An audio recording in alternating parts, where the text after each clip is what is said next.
Nós não temos amor para dar a Jesus do jeito que Jesus precisa ser amado. Veja só, deixa eu explicar para você. Assim como, sei lá, as meninas que nunca foram mãe, eu vejo que algumas meninas ficam meio apavoradas com a ideia de ser mãe, né? Assustadas. Ai, meu Deus, eu não vou dar conta, eu não consigo, meu Deus, e agora? Mas acontece o seguinte, gente, a natureza está a seu lado. Você foi feita para ser mãe, e vai aparecer a maternidade dentro de você. A maternidade, ela vem. A própria natureza da mulher faz brotar maternidade. Mesmo que a mulher nunca fique grávida, se ela realmente crescer, se ela verdadeiramente amadurecer enquanto mulher, vai surgir maternidade no coração dela, vai surgir amor de mãe. Mas ainda mais, se engravidou, aí que os hormônios, aí que o cérebro, aí que a natureza de Deus colabora mais ainda. Então, veja, uma menina aflita porque acha que não dá conta de ser mãe, não se preocupe, a natureza vai ajudar você. Mas nós, aflitos, porque não temos o amor por Jesus, veja, a menina aflita porque não tem o amor de mãe, a natureza vai ajudar. Nós aflitos porque não temos o amor a Jesus, quem vai nos ajudar? Não é a natureza, é o sobrenatural, é o Espírito Santo. Porque para amar Jesus como Ele merece ser amado, nós não damos conta. Veja, assim como a mãe, é toda ela dedicada, toda ela voltada, toda ela mergulhada no cuidado daquela criança pequenina. Nós, no nosso coração, movidos pelo Espírito Santo, temos que ser todo inteiro voltados para Jesus, completamente. De tal forma que, movidos pelo Espírito Santo, não haverá momento de nossa vida que nós estejamos esquecidos de Deus. Infelizmente, nós ainda que não temos o suficiente a graça do Espírito Santo, ainda podemos passar longos períodos esquecidos de Deus, não é? Poxa vida, durante o dia, que tragédia nós podermos nos esquecer de Deus. A cofundadora das Filhas de Maria Auxiliadora, a Madre Maria Domingas Mazzarello, Madre Mazzarello, um dia as irmãs estavam lá com ela e ela de repente ficou assustada.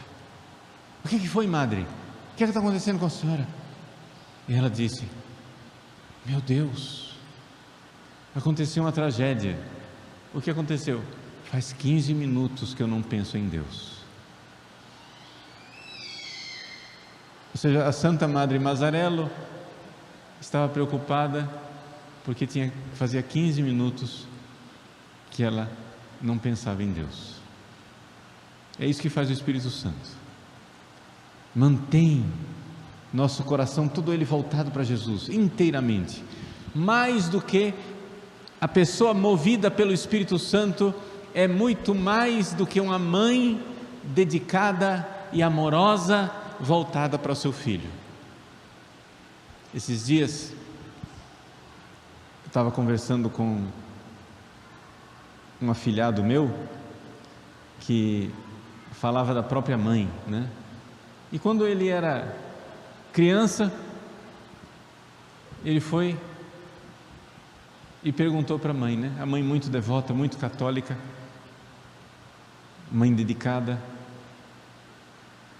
Ele chegou e perguntou para a mãe: mãe, quem que você ama mais? Jesus ou eu? A mãe ficou chocada com aquela pergunta, né? Constrangida, mas como boa cristã e com o jeitinho de mãe, com aquele jeitinho que só as mães sabem: oh, meu filho, eu amo tanto você, mas é claro que eu amo muito mais Jesus.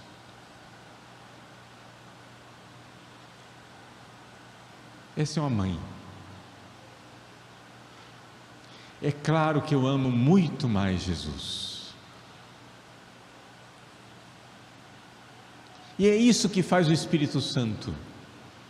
É o Espírito Santo que nos torna capazes de amar Jesus mais do que tudo, mais do que a nossa própria vida. De tal forma que uma mãe totalmente dedicada a seu filho e entregue a seu filho, agora então pode dizer: mas muito mais dedicada e muito mais entregue eu sou a Jesus. Porque o amor de Cristo nos impele, o amor de Cristo nos impulsiona, o amor de Cristo nos leva. Ao contemplar a cruz, se você olha para a cruz, movido pelo Espírito Santo, não tem como, gente. Nós, movidos pelo Espírito Santo, vamos nos jogar. Nós, movidos pelo Espírito Santo, vamos nos dar, vamos nos entregar. Nós vamos permanecer no amor de Cristo. Como o Pai me amou, assim também eu vos amei. Permanecei no meu amor. Mas isso é uma graça do Espírito Santo. Isso é uma graça que somente o Espírito Santo pode nos dar. Por isso, peça essa graça. Peça a graça. Peça a graça que o Espírito Santo lhe dê esse amor por Jesus. Que você ame Jesus mais do que tudo. Mas, Padre, como que começa isso? No capítulo 5 dos Atos dos Apóstolos, se não me engano, versículo 31, diz assim, que Deus deu o Espírito Santo àqueles que o obedecem. Spiritus Sanctus quem dedit Deus obedientibus sibi. O Espírito Santo que Deus deu àqueles que o obedecem. Então a primeira coisa que a gente precisa fazer para receber o dom do Espírito Santo, para que a nossa novena de Pentecostes seja frutuosa, seja verdadeira, e o Espírito Santo realmente encontre morada em nosso coração, é uma profunda obediência à vontade de Deus. É evidente, claro, primeiro começamos com a obediência dos mandamentos. Quem está em pecado mortal, saia do pecado mortal. Faça o propósito de derramar o seu sangue, mas não voltar a ofender a Deus com o pecado mortal. Esses dias, dia 6 de maio, nós celebramos São Domingos Sávio. Antes morrer do que pecar. Mas antes de morrer do que pecar, não é um heroísmo de São Domingos Sávio, é a obrigação de todo cristão. Se você se arrepende de um pecado mortal e não diz: eu prefiro derramar meu sangue do que voltar a cometer um pecado mortal, você não está arrependido.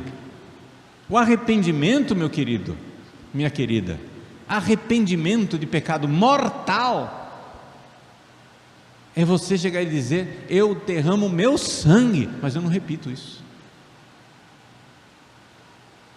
Mesmo que depois você seja como São Pedro, que disse para Jesus na última ceia: Senhor, eu morrerei por vós. Mas depois, algumas horas depois, traiu Jesus e negou ele 3 vezes. É porque São Pedro não tinha profundidade naquele momento, não tinha ainda recebido o Espírito Santo. Mas São Pedro, na última ceia, eu pelo menos creio, é a minha opinião, eu creio que São Pedro na última ceia foi sincero. São Pedro não mentiu, ele estava sendo sincero. Ele realmente queria morrer por Jesus, ele só não tinha as pernas para cumprir aquela promessa. Ele não tinha a profundidade espiritual para cumprir aquela promessa. Pode ser que nós sejamos São Pedro, mas se você vai se confessar, você tem que ser sincero e dizer para Deus: eu prometo, eu derramo o meu sangue, mas eu não quero mais pecar. Tem que ser isso. Tem que ser isso aí.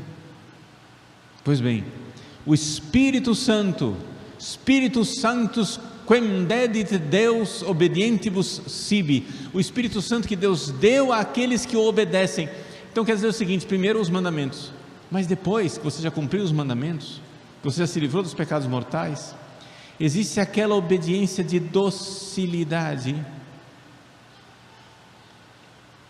que vai abrindo e alargando o seu coração para o dom do Espírito Santo, e então com você conformando sua vontade à vontade de Deus cada vez mais, você será cada vez mais incendiado pelo Espírito Santo, e cada vez mais você ficará voltado e fixado por Jesus. Mas é importante que você capriche na obediência. E duas coisas fundamentais para caprichar na obediência. Eu estou sendo bem prático, como é que você faz para realmente ter o Espírito Santo, gente, tá? Para que você tenha esse amor. Então, primeira coisa, nada de pecado mortal, antes de morrer do que pecar. Segunda coisa, uma vez que você está em estado de graça, você tem que caprichar em duas coisas básicas e fundamentais: pureza e paciência. Aí você tem que ser minucioso em fazer a vontade de Deus na pureza e na paciência, porque tem gente que não comete pecados mortais contra a santa pureza, mas não quer caprichar e fica aquela maliciazinha por baixo de tudo que faz. Não está cometendo pecado mortal, mas tem uma malícia, uma sensualidade maliciosa em tudo que faz. Isso é um atraso de vida espiritual. Isso faz com que o Espírito Santo não queime interiormente, não arda com fogo de amor. E a segunda coisa que você precisa caprichar é na paciência. Paciência, gente. A paciência de realmente aceitar as coisas que a gente não consegue mudar. É um ônibus que atrasa, é uma pessoa que não faz exatamente o que você pediu, é uma encomenda que você fez e não veio de conformidade. Eu não estou dizendo que você não pode ir lá reclamar seus direitos, não é isso, mas uma coisa é reclamar, outra coisa é reclamar com paciência. Paciente. Se você quer ser dócil ao Espírito Santo e receber a graça do Espírito Santo, você precisa caprichar na paciência, caprichar na pureza, caprichar na paciência, porque é um atraso espiritual. Então essa é a segunda coisa. Terceira coisa para nós recebermos o Espírito Santo, você está entendendo que eu estou indicando para você como você deve viver essa novena de Pentecostes, como você tem que viver o resto da sua vida, para ter o Espírito Santo, para ter todo voltado para Jesus, para sair correndo para os braços de Cristo, mais do que qualquer mãe amorosa, com aquele amor sobrenatural. Primeiro, já falei, cumprir os mandamentos, sair do pecado mortal. Segundo, caprichar na pureza e na paciência. E aí, o terceiro ponto é a conformidade generosa com a vontade de Deus. Deus às vezes nos pede coisas que a gente não quer. Deus gosta de contrariar a gente. Em coisas assim, que Deus pede uma oferta. Deus pede que você se doe. Você queria um negócio e você está vendo claramente que Deus não quer aquilo. Aquela coisa de, nos mínimos detalhes, ver, e você vai ficando sensível às vontades de Deus nos acontecimentos da vida. E assim o Espírito Santo vai ardendo, vai queimando e vai purificando o nosso coração. Spiritus Sanctus, quem dedit Deus, obedientibus sibi. O Espírito Santo que Deus deu àqueles que o obedecem. Meus queridos, minhas queridas, que esse Dia das Mães, do mês de maio, mês de Maria, seja para nós verdadeiramente um impulso para recebermos o Espírito Santo, e como o coração de Maria, todo ele agraciado com o Espírito Santo, O coração de Maria, o primeiro Pentecostes aconteceu na Anunciação, quando o anjo anunciou a Maria que o coração de Maria, o imaculado coração de Maria, como ela mostrou em Fátima, seja para nós caminho e refúgio, porque é ali que nós, seguindo o seu modelo, podemos receber este amor. Em Maria, o amor de mãe e o amor totalmente voltado para Deus se unem num só amor, porque o filho dela é o próprio Deus que se fez homem. Então, Maria é o único coração de mãe indiviso, onde o filho não compete com Deus, porque o filho é Deus. Ela totalmente voltada pela natureza ao seu filho, pela sobrenaturalidade para o seu filho, cheia do Espírito Santo. Ela é nosso modelo, é nosso guia, nosso refúgio neste cenáculo de amor que queremos viver, pedindo o Espírito Santo e o amor a Jesus.